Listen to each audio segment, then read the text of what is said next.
Eu tô aqui com a Garou de maio de 1993 e nessa época já não se publicava mais Gekiga na Garou. Como vocês podem ver pela capa, tem histórias do Maru Suehiro, tem obra do Nemoto Takahashi, de outros autores do Retauma, de outros tipos de produção, de os autores que fazem algumas obras experimentais diferentes e tal.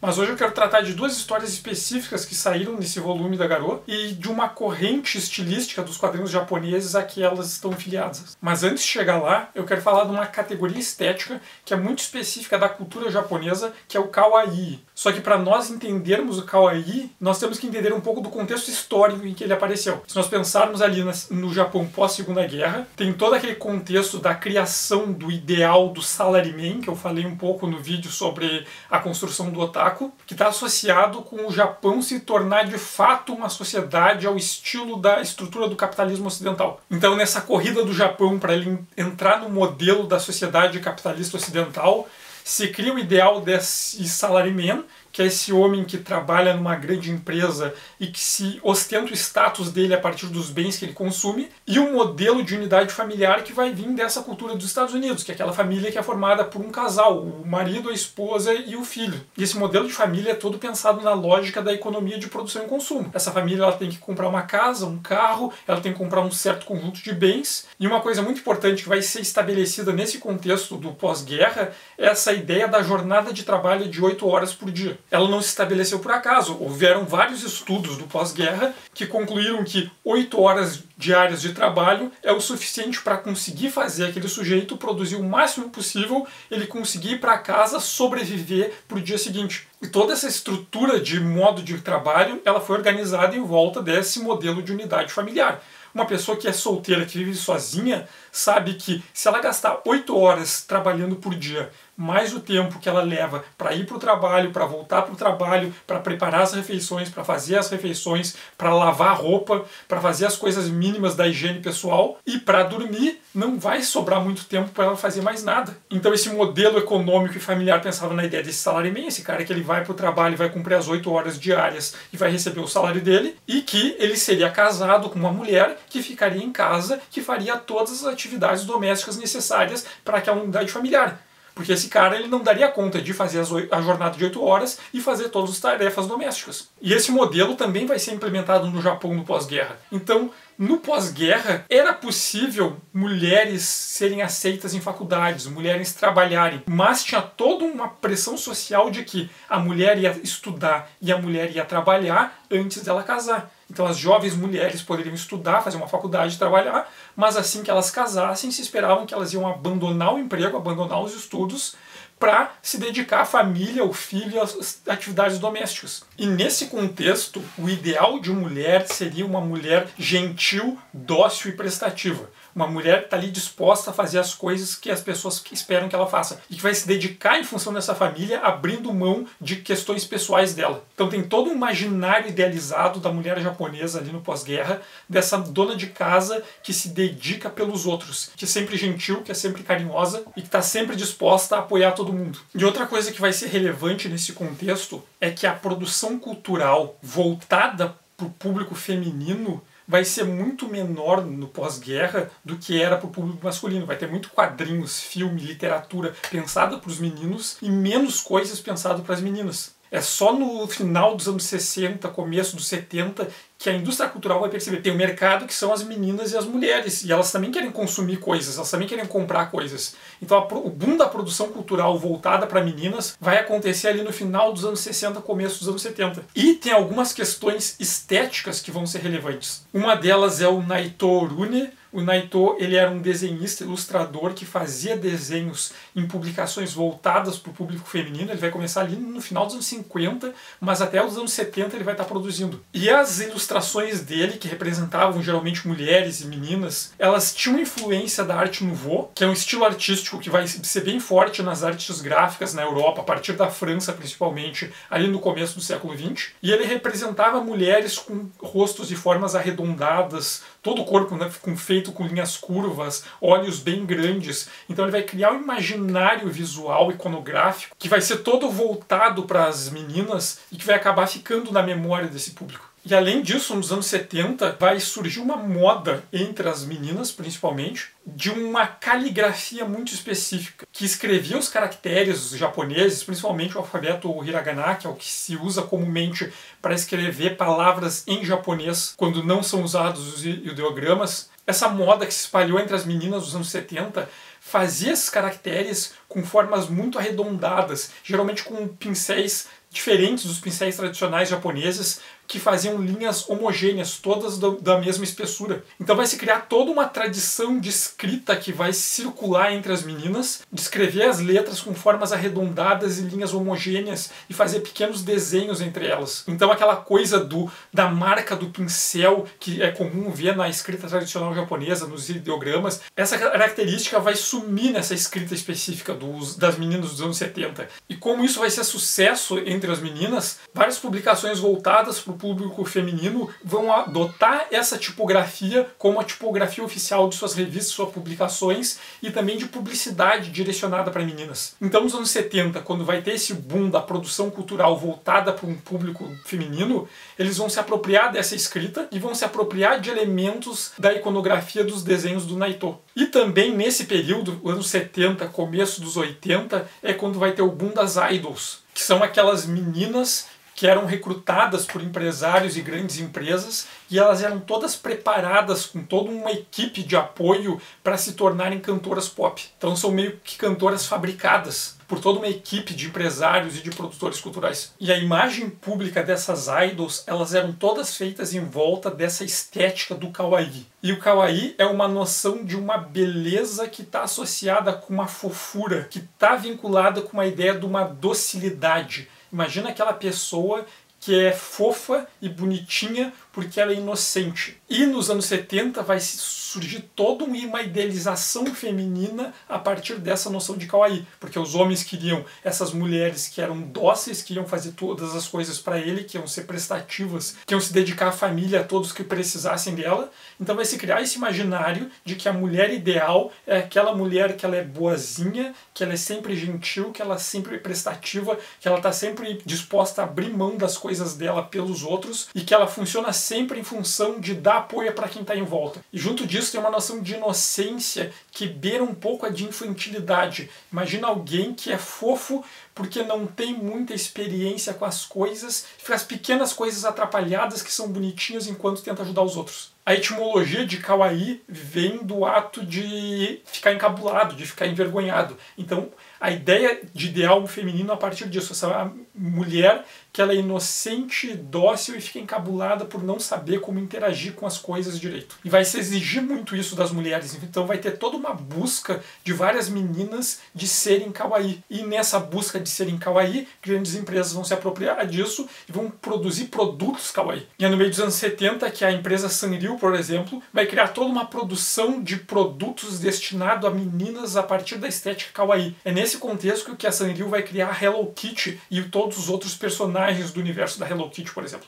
A Hello Kitty vai simbolizar muito essa estética do kawaii, o que é o kawaii. E nisso vão ter vários produtos kawaii. A gente vai ter, por exemplo, panelas de fazer arroz da Hello Kitty, martelo e serrote da Hello Kitty. Toda uma busca em pegar objetos normais e transformar eles numa estética kawaii para vender para um público que buscava especificamente o kawaii. E uma das coisas que a gente pode pensar nisso, nessa produção de produtos kawaii, é a gente levar em conta que a cultura japonesa tradicional ela é extremamente animista, isso está no shintoísmo. A ideia de que objetos podem ter consciência, objetos podem virar yokai, objetos têm uma tradição e eles são passados de geração em geração e são algo especial. E na sociedade japonesa pós-guerra da industrialização tem uma produção em massa de produtos em série, então todos aqueles objetos que até então eram especiais, podiam ter uma mística em volta deles, se tornaram coisas feitas em série, industrializadas, que depois de usados pode jogar fora e comprar outro para substituir. Então essa noção de transformar tudo em kawaii, de dar uma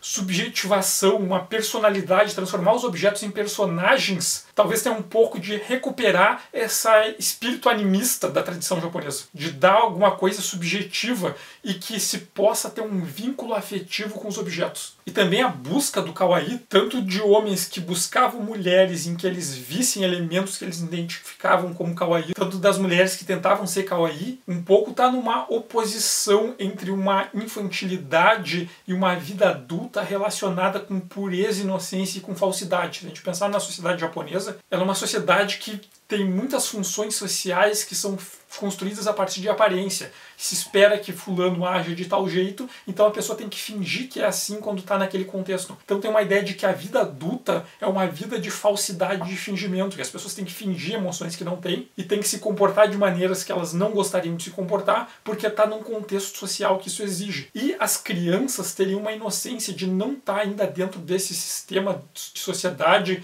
que exige que elas sejam falsas. Então essa infantilidade que é fofa e que é inocente também seria sincera. Então mulheres que fossem kawaii também seriam mais sinceras, por exemplo, e genuínas. Só que ao mesmo tempo isso é um contrassenso, porque se são mulheres adultas que tinham que assumir um comportamento que fizessem parecer com que elas fossem mais infantilizadas, então o kawaii também tem uma noção de fingimento aí. Então também tem um representar uma inocência. Só que ao mesmo tempo que o kawaii ele é construído primeiro a partir de um imaginário idealizado que se exigia das mulheres, em algum momento, mais ou menos pela década de 80, ele teve uma mudança de contexto em que ele passa a assumir uma posição de ruptura, de desafio da sociedade. Tem uma teórica que é a Sharon Kinsella, que ela levanta um ponto que é o quanto a noção de adulto da sociedade ocidental e dos japoneses são diferentes. Porque tem toda uma expectativa dos jovens ocidentais de que quando eles se tornarem adultos, eles vão se tornar livres, eles vão se tornar independentes. Ser adulto é ter um tipo de independência e de autonomia. Então os jovens querem ser adultos para se separar daquele vínculo, por exemplo, com os pais deles que obrigam a fazer coisas e tal. E que no Japão isso acontece ao contrário, porque no Japão tem toda essa construção social da moral como do sujeito que segue aquelas exigências que a sociedade cobra dele. Então se tornar adulto no Japão é justamente abrir mão da individualidade e ter que lidar com um monte de pressões sociais que várias instituições vão exigir desses sujeitos. Então quando o sujeito se torna adulto, ele não pode mais fazer o que ele quer, ele não pode mais manifestar vontades próprias, ele não pode mais ter o tempo livre dele, ele tem que cumprir os papéis que a sociedade exige dele. Então a busca por ser infantil no Japão teria relação com uma busca por prolongar o tempo da individualidade, enquanto o sujeito vai ser ainda individual e não vai ter a personalidade e as vontades deles massificados entre essas exigências sociais que acontecem. E o que acontece nos anos 80 é que várias mulheres vão começar a optar por não casar, por ter uma carreira acadêmica ou profissional. E muitas delas vão ser pessoas que vão ser adeptas da cultura do kawaii. Não só consumir os produtos, como de manter uma imagem kawaii delas próprias. Porque essa noção de fofura que está associada de inocência e infantilidade, estaria relacionada com o momento da juventude pré-casamento das mulheres. Então, se a sociedade japonesa pós-guerra esperava que as mulheres estudassem e trabalhassem só no início da vida adulta, para depois largar os estudos e largarem o trabalho para casarem, se dedicarem à família, essas mulheres que não querem casar para ter uma carreira própria, elas vão tentar prolongar essa imagem de juventude. Então, assumir essa estética kawaii, que é da pessoa que é inocente e fofa, porque ela é um pouco mais infantilizada e não tem experiência da vida, é prolongar o tempo de jovem e prolongar o início da vida adulta e postergar o casamento. E por isso, nos anos 80, vai ter toda uma reação à estética kawaii. Vão ter vários autores conservadores que vão criticar porque dizendo que é infantilização, a estupidificação dos jovens japoneses. E alguns vão ser extremos. Vão ter teóricos que vão dizer que o problema disso é das mulheres, que a solução seria expulsar as mulheres das faculdades porque elas estavam se formando, não estavam querendo casar, estavam negando para os homens o direito deles de ter uma esposa e ao mesmo tempo estavam competindo com os homens pelos melhores postos de trabalho. Então, segundo esses conservadores japoneses dos anos 80, as mulheres estavam roubando os empregos a que os homens tinham direito e negando aos homens o direito que eles tinham de ter uma esposa que fizesse o trabalho doméstico para eles. E nos anos 80, essa estética kawaii vai se espalhar por outras produções culturais. Inclusive, ela vai acabar gerando um estilo de desenho que é muito específico da estética kawaii, que é o chibi, que às vezes as pessoas misturam com SD, mas é um pouco diferente.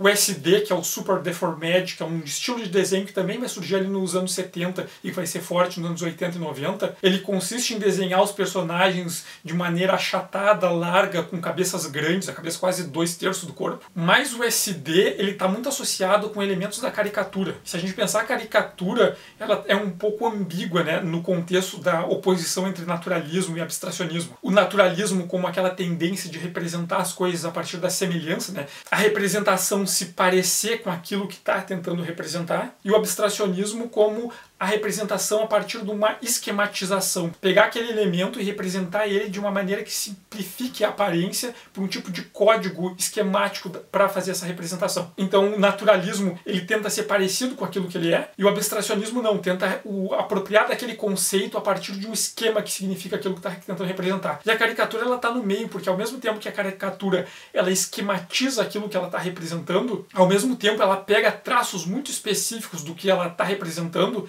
e faz aquilo igual, só que exagerado, para atingir um motivo cômico. Então, se vai se fazer uma caricatura de um sujeito, geralmente se esquematiza a maior parte dos elementos visuais que compõem aquele sujeito, mas pega alguma característica como um nariz, uma orelha, por exemplo, e representa aquilo de maneira grande, exagerada. Então, ao mesmo tempo que tem uma esquematização, tem uma representação a partir de um exagero da semelhança. Então, a caricatura está ali no meio entre o naturalismo e o abstracionismo. E o estilo SD, ele parte de um princípio que é próximo do estilo da caricatura. É pegar um elemento e representar ele baixinho, achatado, cabeçudo, exagerando algumas características enquanto simplifica outra, e exagerando também ações para ter um efeito cômico. Por exemplo, o choro, o riso, a corrida, o tombo, tudo representado de maneira exagerada. A ideia é o cômico a partir do exagero e do impacto. E o estilo chibi, ele vai partir muito do estilo de desenho dos personagens da Sanrio, da Hello Kitty, por exemplo, que vai ser pegar os elementos que ele quer representar, reduzir para uma forma esquemática, mas não com objetivo cômico, e sim com o objetivo de kawaii, e fazer as formas representadas parecerem dóceis, ingênuas, bonitinhas e fofinhas. Então não é um exagero para fazer ficar engraçado, e sim é suavizar as formas, usar linhas que são de uma mesma espessura, fazer as formas arredondadas, que lembram muito a tipografia do kawaii que surge nos anos 70, e usar essas características estéticas dessa escrita curvilínea, homogênea, da escrita kawaii dos anos 70 nos desenhos. Então, enquanto essa estética chibi vai tender a crescer e se expandir nos anos 90 a gente tem outra coisa que é relevante, que é quando começam a luta por direitos trabalhistas das mulheres. Tu vai ter todo o movimento dessas mulheres que agora querem ser autônomas, que querem ter uma carreira profissional e acadêmica própria, e elas vão começar a exigir leis trabalhistas que garantam um salário igual para os homens e para as mulheres. E outras igualdades entre homens e mulheres no mercado de trabalho que não existiam no Japão até os anos 90. E é nesse contexto que vai aparecendo os quadrinhos japoneses dos anos 90, um movimento que vai ser conhecido como Abuna Kawaii. Abuna é perigoso em japonês, então é o kawaii perigoso. E a Garou vai ser um dos berços dessa nova corrente. Então nesse volume da Garou a gente tem uma história que é da Tomozawa Mimio, que ela começou a fazer quadrinhos em 1990 e começou a publicar na Garou em 1992. E ela ficou famosa pela série Kinoko Ryoko, que é a Viagem do Cogumelo, e por Viagem do Cogumelo dá pra ter uma noção do que ela fazia. Aqui tem uma história dessa série que é a Sanova Beach, em que ela pega dois dos personagens típicos que ela fazia, que são esses personagens baixinhos e gordinhos, desenhados com essas linhas homogêneas e com essa aparência para ser kawaii, e vai fazer histórias que não são exatamente o que se espera de personagens que teriam um aspecto kawaii. Nessa história específica tem essas duas personagens, em que elas fazem um buraco e começam a colocar insetos e criaturas e bichos nesse buraco, cospem dentro dele, vomitam, tocam fogo e fazem um ritual de invocação demoníaco. Tudo isso para fazer uma magia nas vassouras delas para elas poderem voarem. Só que tem um problema, que essa magia permite que as vassouras sustentem até 45 quilos. E uma dessas personagens tem 46 quilos. E ela não consegue fazer a vassoura voar direito. Então elas têm um grande problema que elas têm que resolver. Primeiro, uma ideia que a outra personagem dá é para ela tirar a roupa para ver se ela fica mais leve. Não adianta, ela tenta voar e não consegue. Até que eles chegam à conclusão de fazer um outro ritual e invocar um demônio.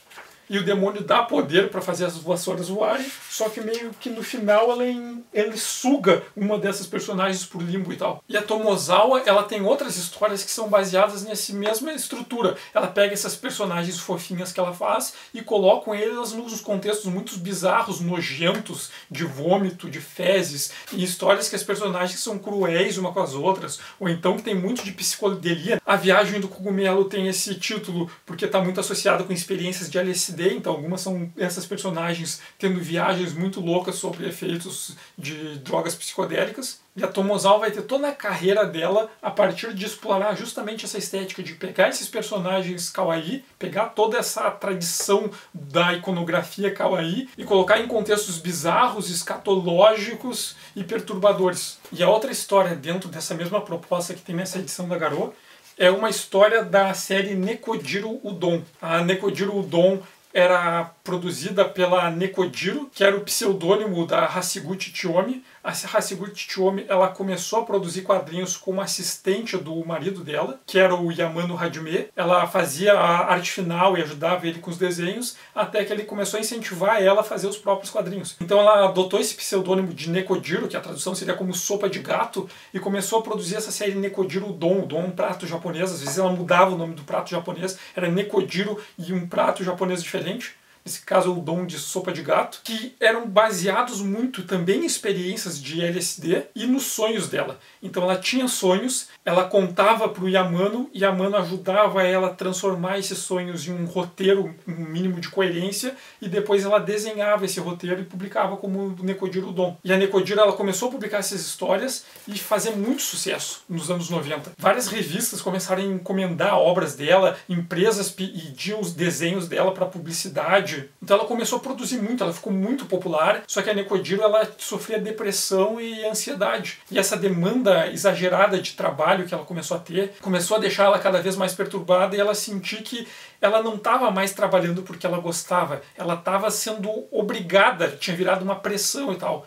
E ela acabou em 98 se suicidando. Ela tinha 31 anos, estava no auge da carreira dela e acabou se suicidando. Daí depois disso o Yamano continuou fez mais algumas histórias. Mas essa história específica de Nekojiro Udon é o Seiyu no Maki, é o capítulo da Seiyu. Seiyu é uma rede de shopping centers que tem no Japão. E as histórias do Nekojiro Udon tratavam desses dois filhotes de gatinhos. É a Nyako, que é a menina mais velha, e o Nyata, que é o irmão dela menor. E o Nyata, ele não sabe falar, ele só mia. E eles vivem num mundo que tem alguns animais antropomórficos em estilo kawaii, como eles são, esses chibi kawaii, só que ao mesmo tempo eles vivem entre humanos. E é uma mistura muito estranha, meio surrealista. E esse aqui é o Butaro, que é um amigo deles, mas é um amigo que eles maltratam muito. Buta é porco em japonês, e Taro é um sufixo que é comum para nomes de primogênitos. O primeiro menino da família se chama alguma coisa Taro. E o Butaro é, no Nekojiro Udon,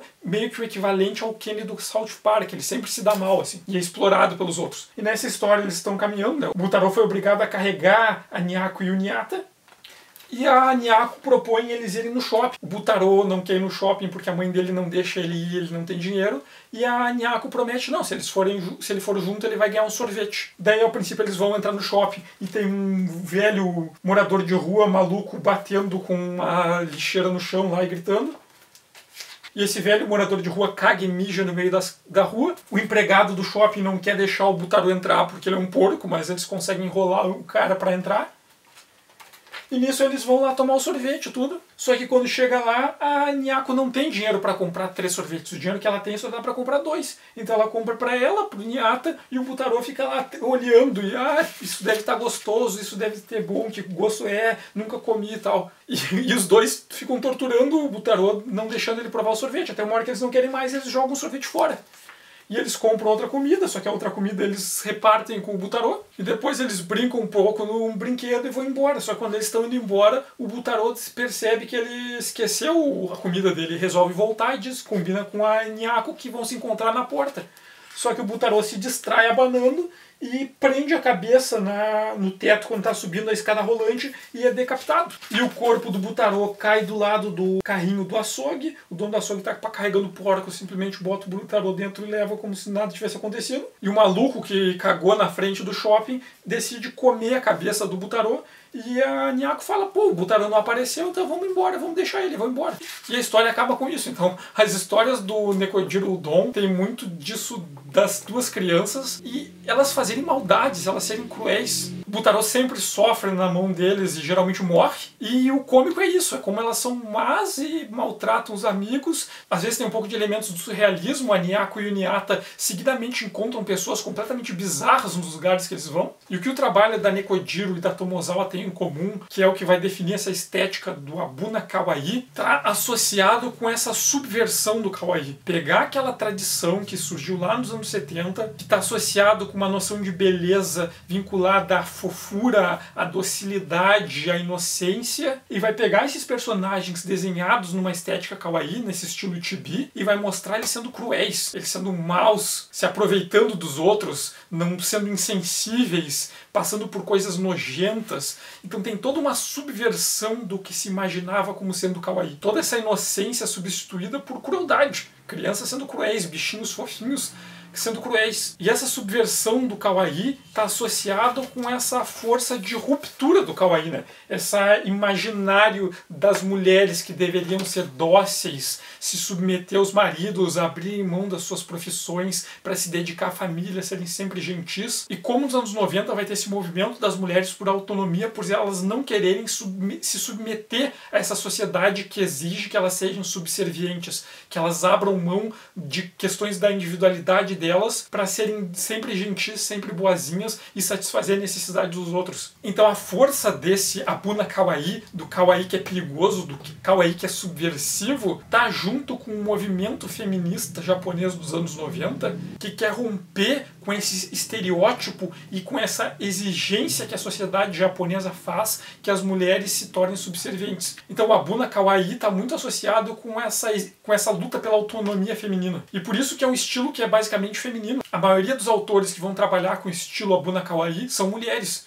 porque está muito associado com essa reivindicação feminina. E que nos anos 90 talvez seja o movimento mais subversivo dos quadrinhos japoneses, porque o Retauma já tinha surgido lá nos anos 70, já tinha passado pela alta dele ali nos anos 80, e apesar de ainda estar em alta, ter muita produção de Retauma, ele não era mais tão forte porque ele já estava se banalizando, ele já estava se tornando algo comum, e também vários movimentos de arte já estavam se apropriando do Retauma. Ele já estava ficando algo institucionalizado, e o Abuna Kawaii vai pegar essa estética do chibi kawaii, que estava associado inclusive com toda uma produção capitalista, né, com uma coisa de mercado, como a Hello Kitty e os outros personagens da Sanrio, e vai subverter isso para transformar numa coisa que é anti-instituições. E o Nekojiro Udon, mesmo depois da morte da Nekojiro, vai continuar muito popular. Inclusive ele tem duas adaptações. Em 98 teve uma série de episódios bem curtinhos que tem muito esse elemento de pegar os personagens dessa estética chibi e colocar eles num contexto em que eles são cruéis e nojentos, tem muita escatologia, tem muita maldade. E em 2001 foi feito um curta de animação do Nekojiro Udon, mas que é muito bacana,